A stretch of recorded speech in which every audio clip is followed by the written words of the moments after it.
Hello, hello, hello, beautiful unicorns. Yana Kasperczak coming to you live from Ontario of Canada, where the weather is finally looking up again.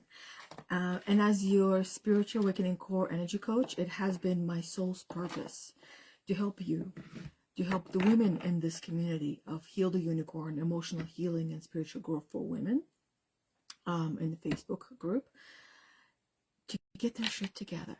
So you can start to break free from the mental prison that you find yourself in and build a business and a life that you are so excited to wake up to every single day and feel proud of, saying, yes, this is my life. Yes, this is me. Yes, this is my business. So on Mondays, to help women who are on the spiritual journey, I do card readings. As to me, this is one of my favorite spiritual practices that I get to share with each and every one of you in this group, in this community, where I go live every Monday at 11:30-ish a.m. Eastern Time. Good morning, Rebecca. It's nice to see you as well, and it's nice to see that I see the comments on my phone, and so I don't have to go and open up the computer. Okay, so today I decided to go back to one of my favorite cards, which is the Witch's Wisdom.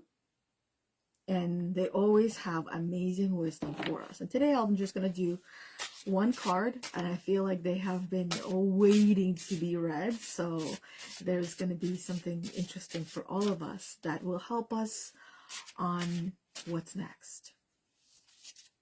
What's next? Right? So let's see what's next for us. I had a feeling it was going to be upside down. Samhain, death. I would say this is death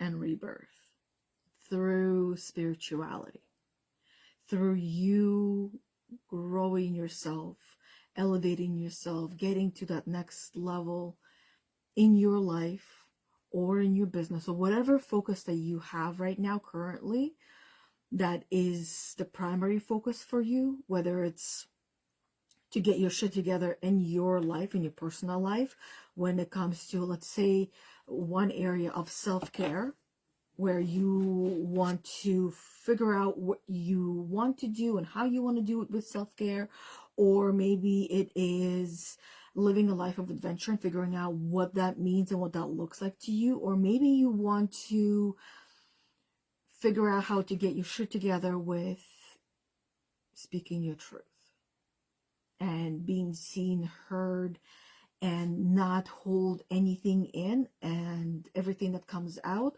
from a place of love and does not hurt people on the receiving end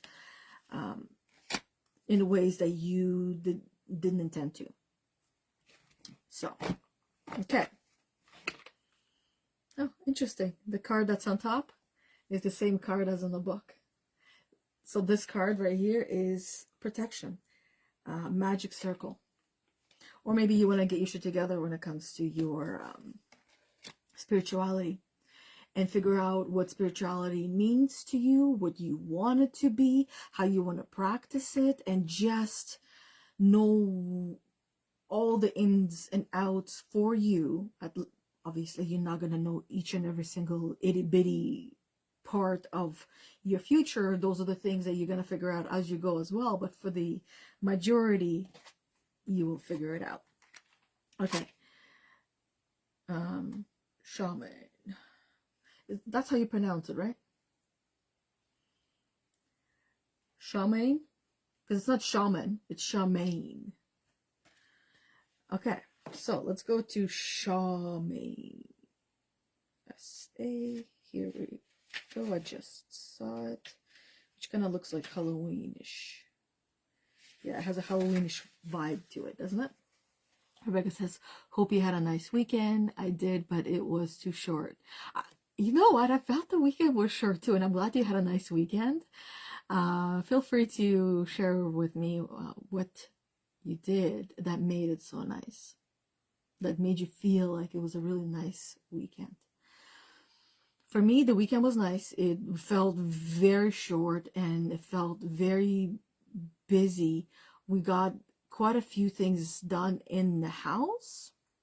The main project that we did was painting the closet, the foyer closet, where all of our shoes and jackets and stuff like that that's gonna go. I'm not sharing what else we're gonna put in that closet. Just keep your eyes peeled on my stories. That's where I mostly share these things, and then once in a while I make a short little reel talking about it. But that's where where the niceness of the weekend came from. Just getting those things done, and grocery shopping and meal prepping, which my husband did all on his own this weekend, and I painted the closet all on my own. And I'm really, really obsessed with the color. It reminds me of moss. This is the inspiration for the closet project, and the same color we're going to use by the front door as well. Good morning, Debbie. How are you doing, beautiful? How was your weekend?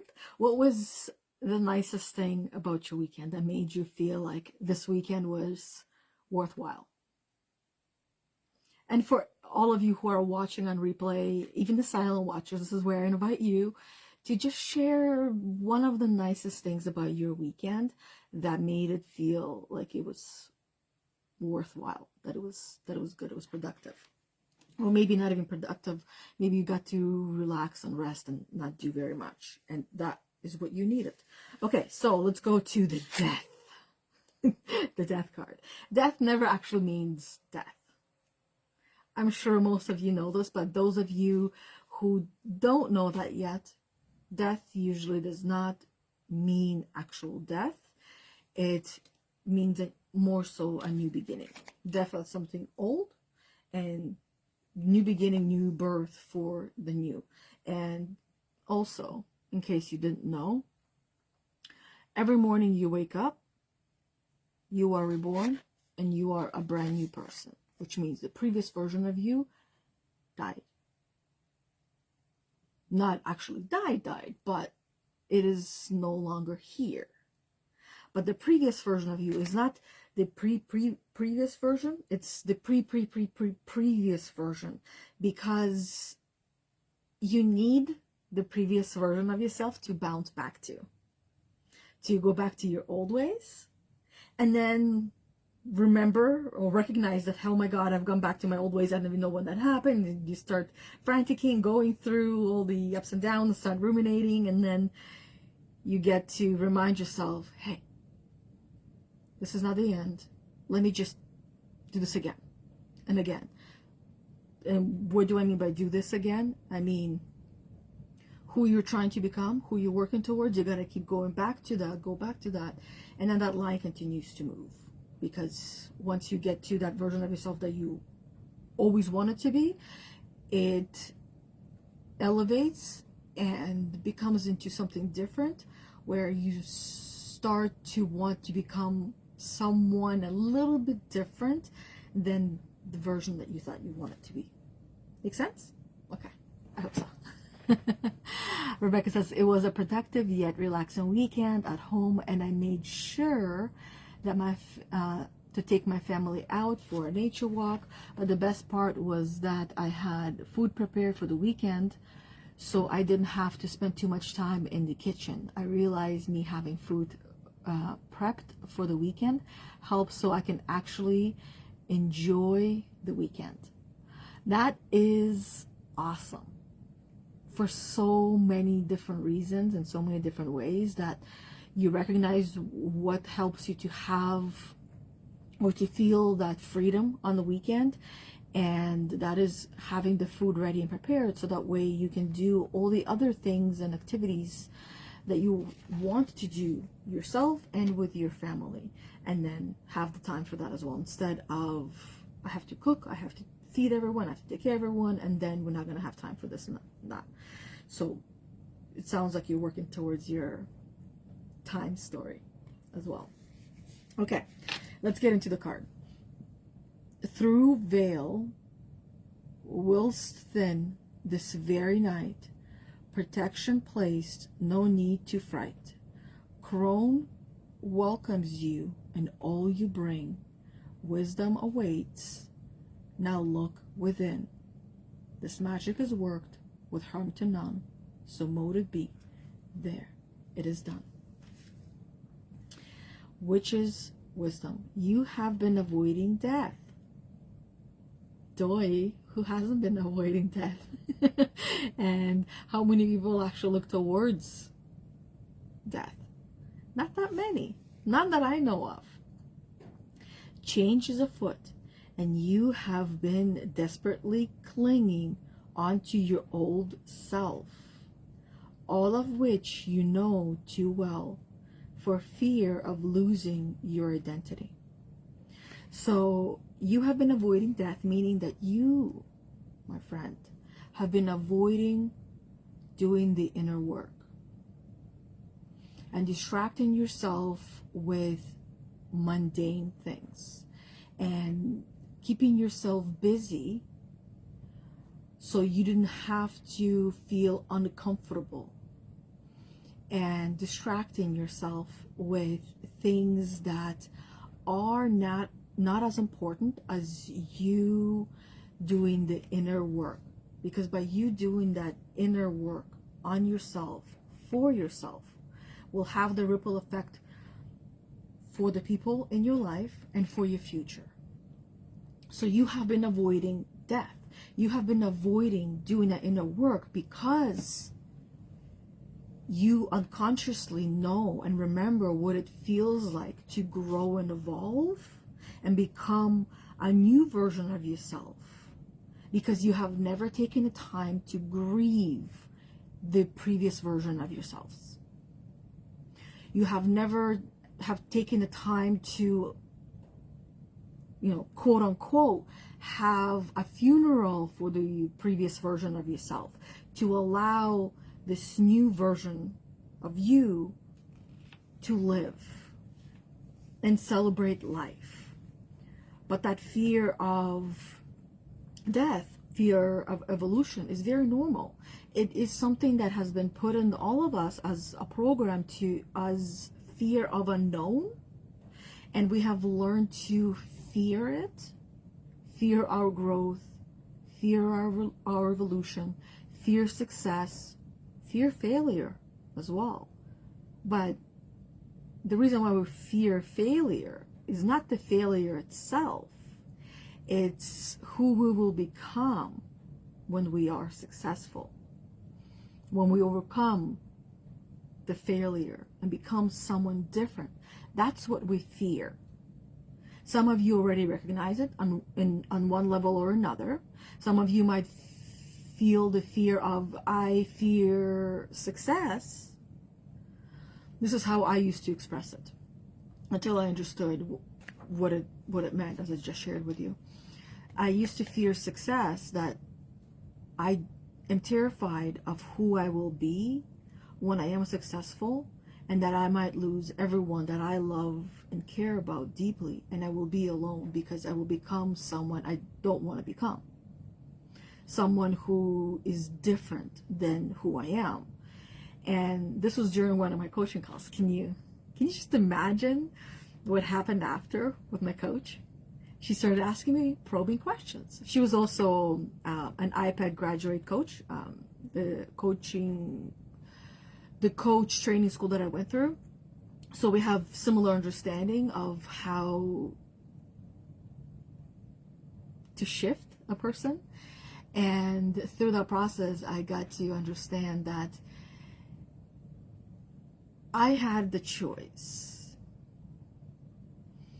And if I did not want to become my fear of becoming someone I didn't want to become was unrealistic. This is just to sum it up. It was very unrealistic, because I'm the one at choice. That if I was starting to become someone I didn't want to, I would recognize that, or people around me would recognize that, and I would shift.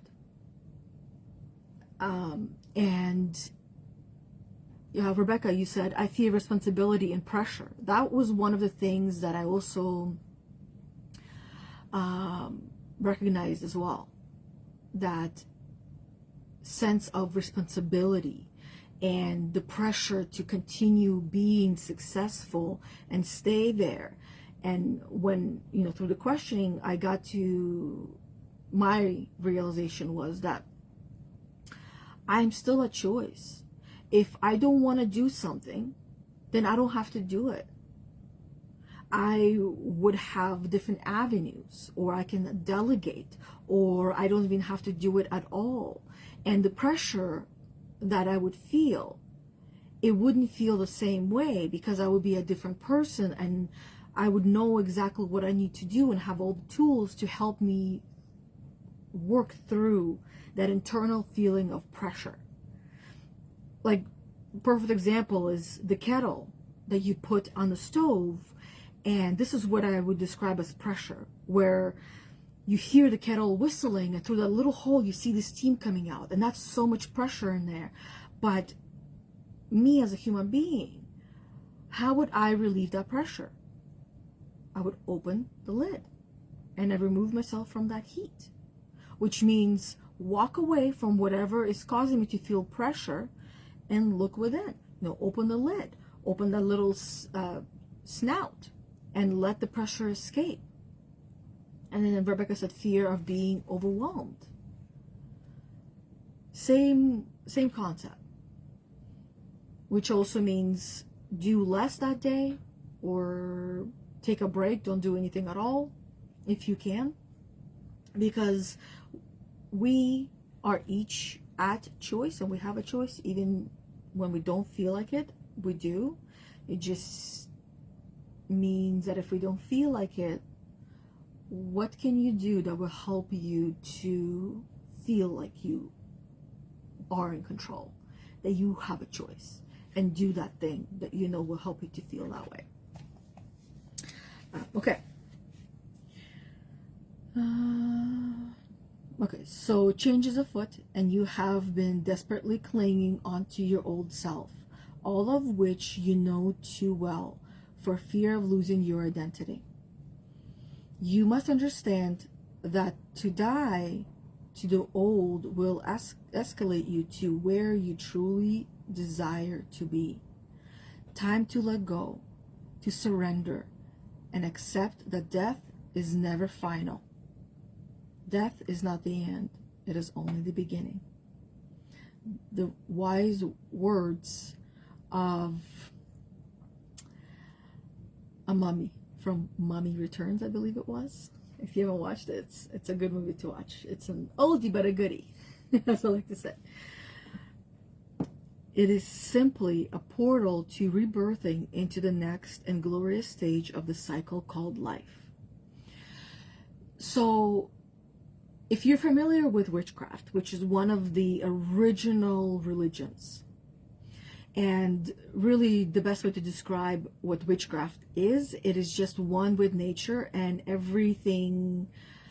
It's about love, and it's about respecting every life, and that everything has a soul, including plants, and being connected with all of them, and being one with them all. And in witchcraft, it is believed that you are eternal, and yes, there are new souls. That's why the whole phrase of old souls is that there are some souls who have been around for a long time, and they are reborn. Usually, if you were human, you can continue to be reborn as a human, but you also are able to be reborn as a plant, as a tree, and as an animal, different types of animals, or even as a bug. So because you as a soul, you want to experience everything. You want to experience every possible thing that life in general can experience, which was one of the realizations that I had after we lost the twins that helped me to heal, is that is the life and the experience in this human form that they had chosen. And they chose to share that with me. Even though it was hard, they knew that it would, and I as a soul chose it as well. And it's hard to understand it or accept it for some people, but it's not for everyone. That's why there's different types of religions, there's different types of belief systems that we each have. So when it comes to, it is simply a portal to rebirthing into the next and glorious stage of the cycle called life. The next cycle and experience of the soul. But for you, you're living, and when your previous version of yourself dies, you get to live as a new version of yourself and experience a new type of a life in a different way. I'm gonna move this guy a little further so I can put my arms down, feel a little bit more comfortable. Okay, where were we? Death appears before you now in the form of Samhain, a time of connection and reflection on those who have left this world for the other, and to look at where you have journeyed from and to during the wheel of the year. So look at the people who were in your life and perhaps are no longer in your life. Whether it was by choice, your choice, or their choice, and where that brought you.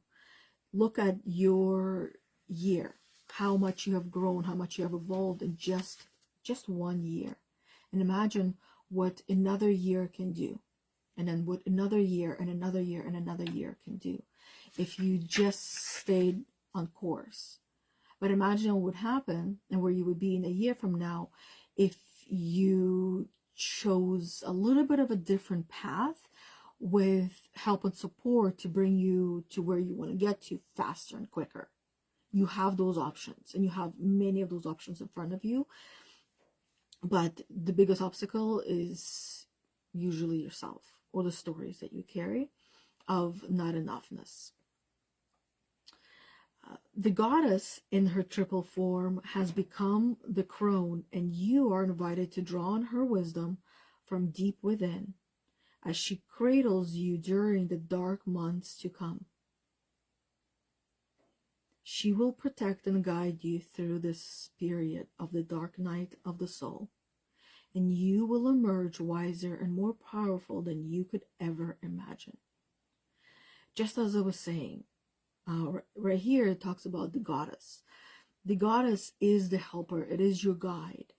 And you might have someone in your life who can help you to get to that next stage in your life, so you can emerge wiser and more powerful than you could ever imagine. Which is foresight. Let go of old patterns and behaviors. It's so easy to let go of things, isn't it? But the way you let go of them, as I mentioned earlier, is by you recognizing that you have gone back to your previous version of yourself, your previous habits, your previous patterns, your behaviors, your actions or lack of actions, the previous version of you that you're not so happy with, that you continue to work through.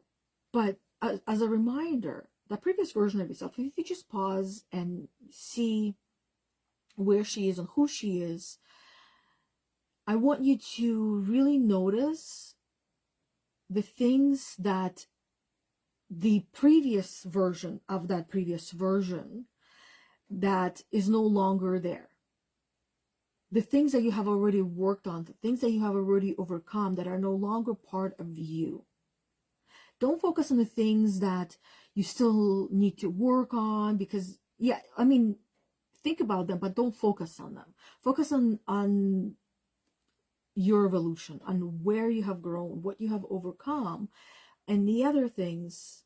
Just take note and recognize that these are the things that you're still working towards. Be gentle with yourself, and remember that you're work in progress. That you're not just going to let go and move through and overcome these behaviors that you have had a lifetime to become overnight. that it's going to take time for you to overcome those behaviors, those patterns, those habits, those traits that you don't like of yourself.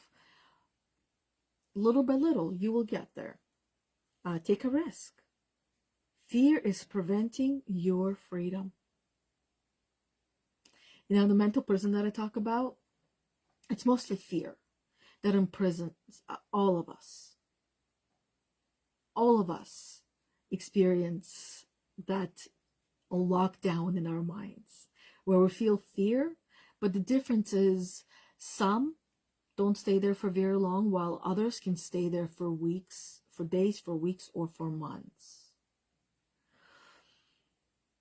But fear is preventing your freedom. You want to feel free? Face those fears. Identify the things that you're scared of and do them. Do them. Embrace your crowning years and step into your wisdom. A death changes your outlook. When your outlook changes, you had experienced death. When you have these aha moments, these realizations that you know feel amazing, feel great, that means that the previous version of you is no longer here. So I want you to think of death in that way, and your evolution in that way. In a way of every aha moment, every new connection that you make in your brain, which is the aha moment, the realizations, the new ways of looking at things, where you feel really great and amazing. Not only are you creating or building new neural pathways, you are stepping into the new version of yourself, and the previous version of you dies.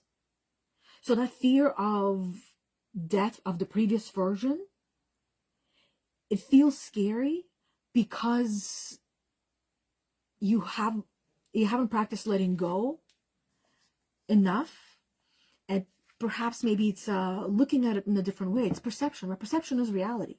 So if you are scared of working on yourself because of some of these unknown fears about your future, then by looking at it in a different way and reminding yourself that every time you feel like, oh my God, this is an amazing realization, you are born, you're happy, you're joyful. And that is what you have to look forward to every time you go within and work on yourself. It's like walking into a cave, a pitch black cave where you can't see anything, and you're literally just walking and you're holding the walls, and it starts to shrink.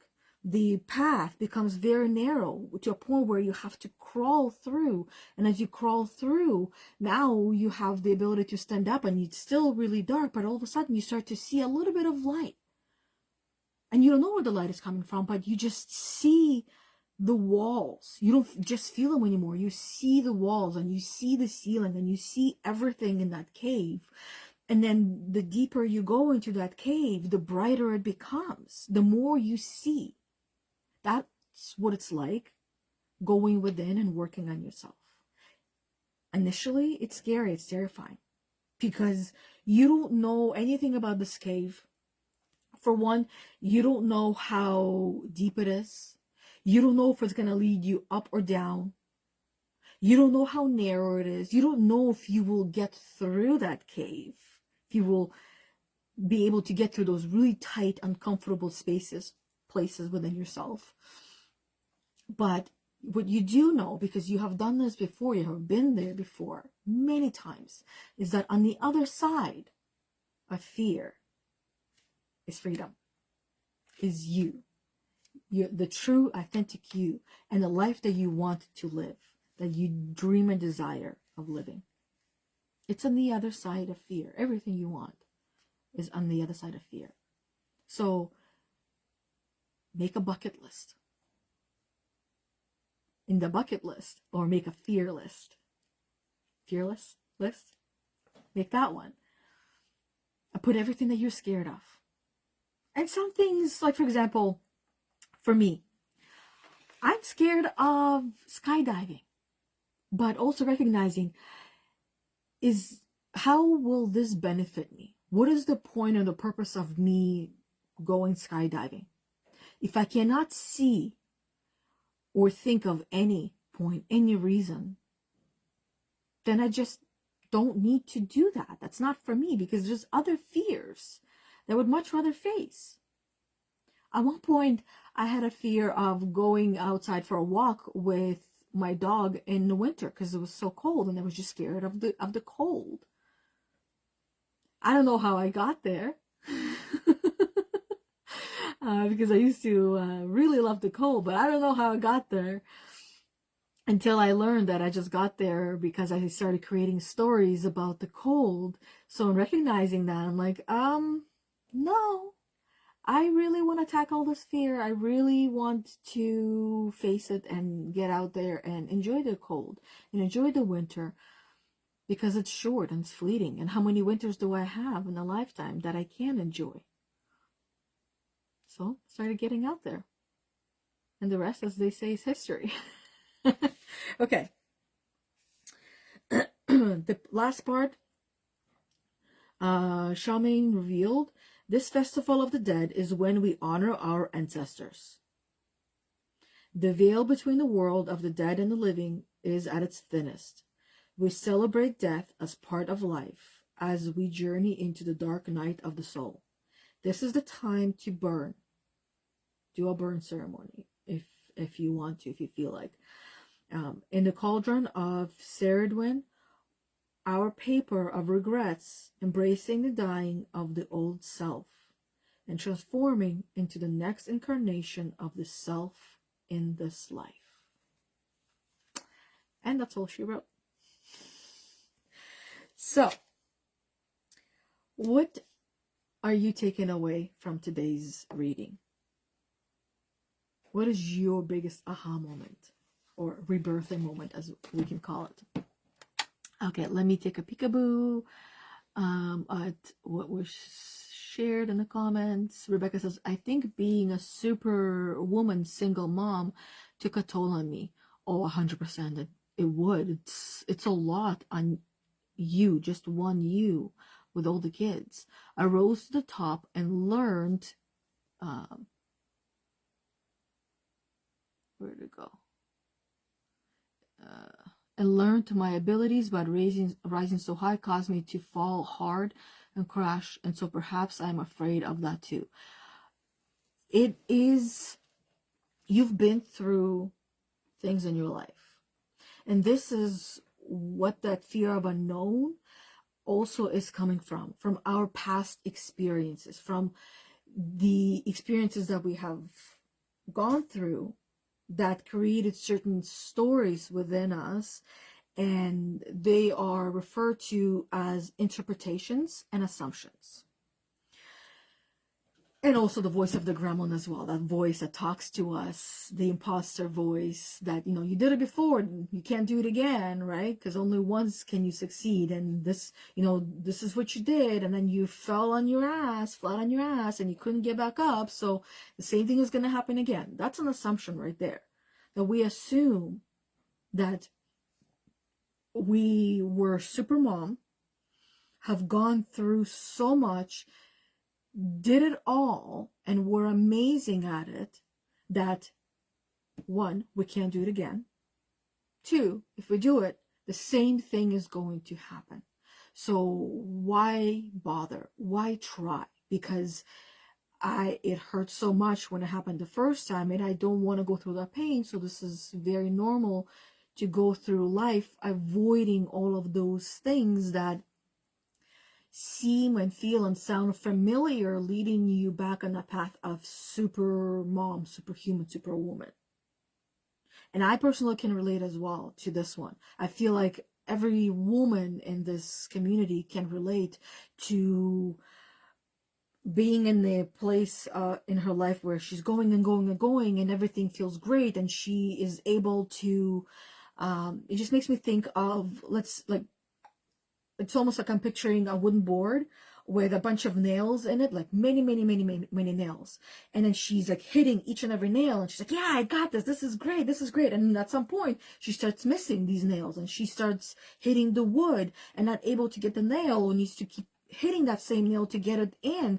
It's like she loses her her fire, loses her strength, loses her belief, because when she started, she believed that she had it, she got it, I hit, and just the sheer belief that we have in ourselves, that's where most of our power comes from. I can do this, I can do this, I can do that, I'm a superhuman, I'm a superwoman. And she keeps going and keep going, and at some point life gets to her where there comes a point where the to-do list becomes much longer than she could have ever anticipated or prepared for. And she's still, because when she started, she was doing all of these things on her own. There was no help, there was very little help and very little support, and she was doing these things on her own. But at some point, because now she's used to being on her own and not asking for help. One phrase I heard, that every mother, married or not, is a single mother.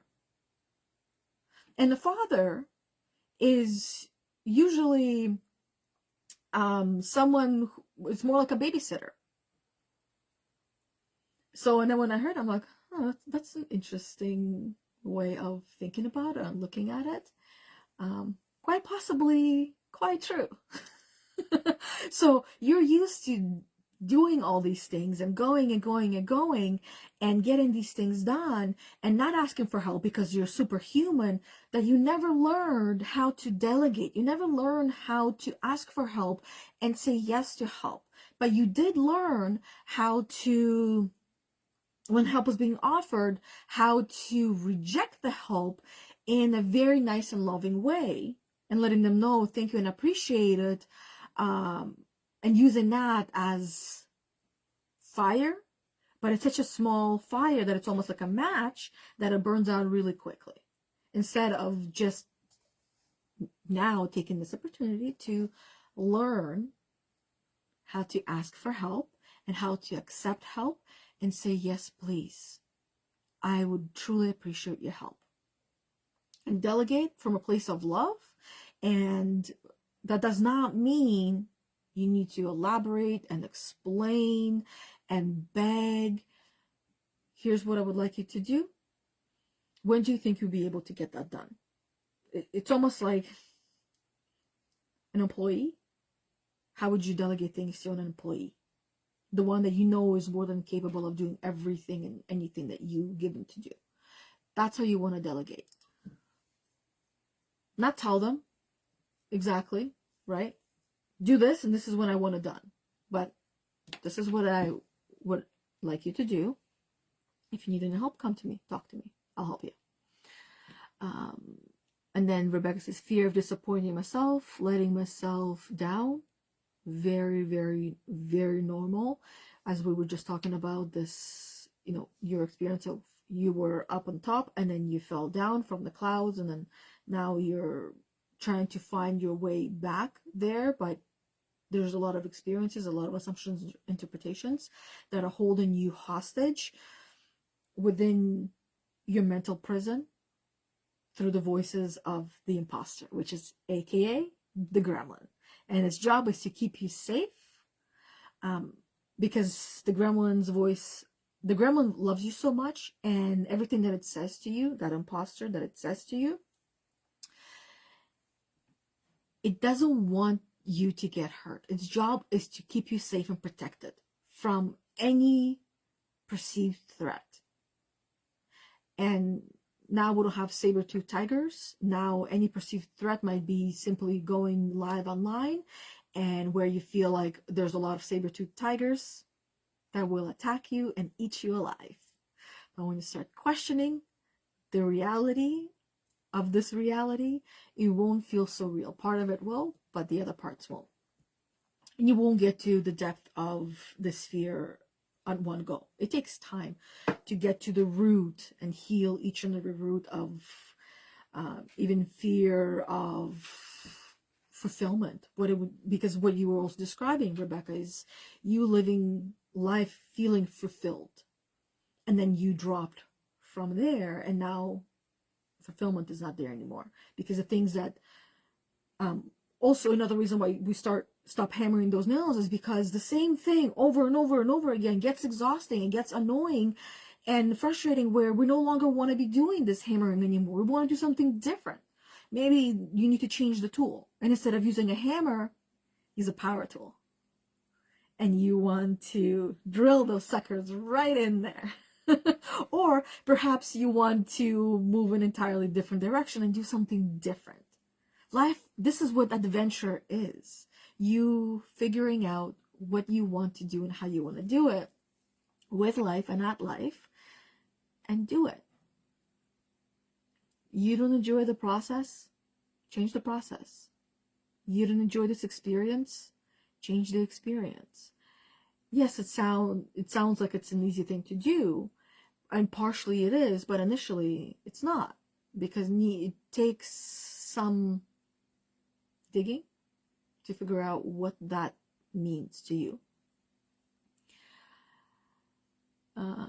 For freaking it all up, I now know it's all for a reason to learn, but it was still so hard to experience the emotions. Yeah, that's how powerful the emotions are.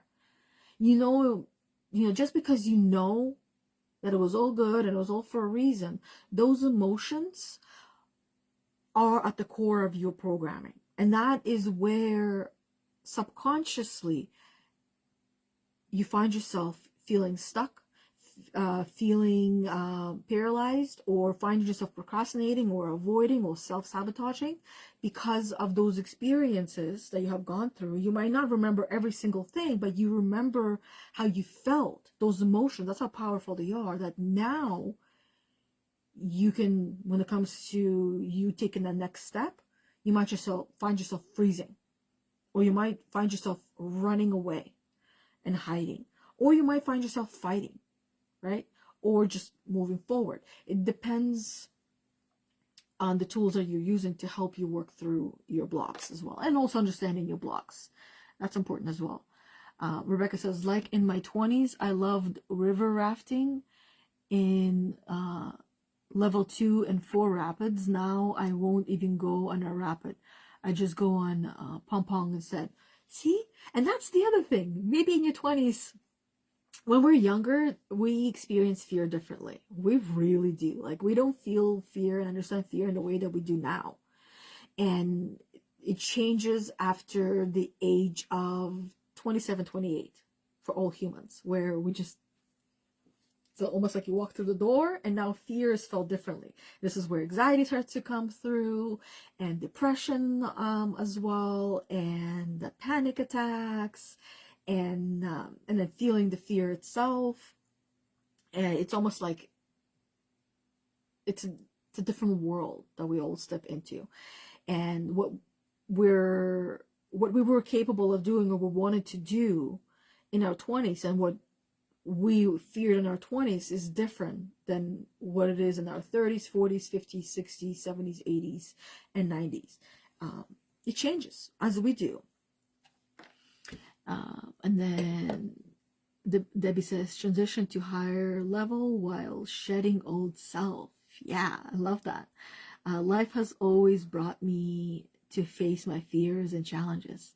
I'm glad you recognize that life has done that for you and continues to do that for you as well. And you get to learn a lot from the challenges. And looking at problems as challenges is a different mindset. And then Debbie says, I'm still learning to trust the process as I continue on this journey. We carry trauma. Yeah, and that's why no matter how old we are, we continue to learn to trust the process and the journey at every turn. At every turn. That's something that I feel like we never really stop learning. It gets easier, but we never stop learning. We might learn the majority of it, but there's always going to be some new lesson, some new lesson, some new lesson. It's almost like you go to school and they teach you math or maths, right? At every grade, you're going to learn something new about math.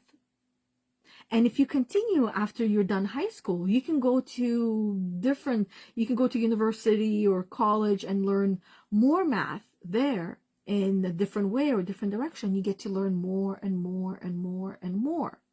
It's almost like it's never ending. You'll never learn all the math. There's something new that you can learn when it comes to math. And with life, it's the same thing, no matter what it is that you're learning. If you're learning about how to be a better human, you'll never learn enough. Because, I mean, you learn enough, but you will never stop learning. Because your definition of a better human will continue to evolve as you evolve. And Rebecca says, yep, I was 27 when I had my first panic attack and began physical effects of anxiety.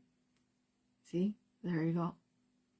Because the switch just goes off, and that's where it leads most of us into spiritual awakening, or as you refer to as dark night of the soul, and as these ladies, the witches here, refer to it as dark night of the soul, where you go into the darkest, deepest parts of yourself, working on your shadows, so you're no longer afraid of your own shadow. That's where I feel like a lot of fears might be coming from as well, being afraid of your own shadow. Oop, there it is, right? Anywho, that is all that I have for you, beautiful ladies, for today. Thank you for listening. Thank you for watching. I will be uploading this one, all my live videos that I do, upload them onto my podcast, which is called Get Your Shit Together with Yana Kasperczak. So if you're not subscribed, go subscribe and listen to it on your favorite platform. And you can just, I have links on my profile or Linktree that you can see on my personal profile, whether it's Facebook or Instagram. On Linktree, you'll see the podcast on there, or go to your favorite podcast platform that you already listen to podcasts on and type in Get Your Shit Together with Yana Kasperczak. Also on YouTube. For some reason, YouTube doesn't show the videos, but some of them do. I do upload them as videos. Maybe one day I'll show them as videos. But subscribe and feel free to share with anyone who you know would benefit from listening to all of these live guidance, live videos that I do to help women get their shit together and break free from their mental prison. So which allows them to live the life that they actually want to live and not want to escape their life in whatever shape, way, or form that they're finding themselves escaping it. I've tried to escape it many times, and in the end, I learned a lesson that I am meant to love life as it is and not try to escape it. The only escape from life now is when I go to sleep, where I kind of have to go to sleep. And I sleep and I wake up and I go through remembering my dream and interpreting it to help me understand the messages the universe is trying to convey to me through different plane, through sleep, and through dreams. And yeah, sometimes it's really, really awesome and cute. Like last night, I was cuddling a baby tiger and I was playing with its massive paws in my hand, and it was just so beautiful and so gentle and so soft. And I seen the nails and everything. It was, yeah. Some of these dreams are really amazing. And the meanings behind them are even more amazing as well. Just looking at, meaning of the paw, meaning of the tiger, and then all the other things that were around me as well at that time that really stood out. Anyways, other than that, I shall go and have my lunch now. And then it's on to setting up the pump for the koi pond that we have finally, so we can listen to that waterfall and also clean up the water after how many months of it not having the pump running through it. And until we see each other next Monday at 11:30 a.m. Eastern Time live in this Facebook group, Heal the Unicorn, Spiritual, Emotional Healing and Spiritual Growth for Women, or tomorrow, 10 a.m. at Sacred Circle. We'll see you then, or maybe even afterwards, story time with myself on my personal Facebook page. But other than that, Rebecca, enjoy your breakfast, because you said just about to have breakfast. So enjoy your breakfast, and you also have a nice day yourself. And the rest of you, thank you for listening. Thank you for watching. And thank you to all of you silent watchers as well. I want you to practice not being so silent. So just say hi or hey if you haven't done so already. And until next time, bye everybody. Thanks.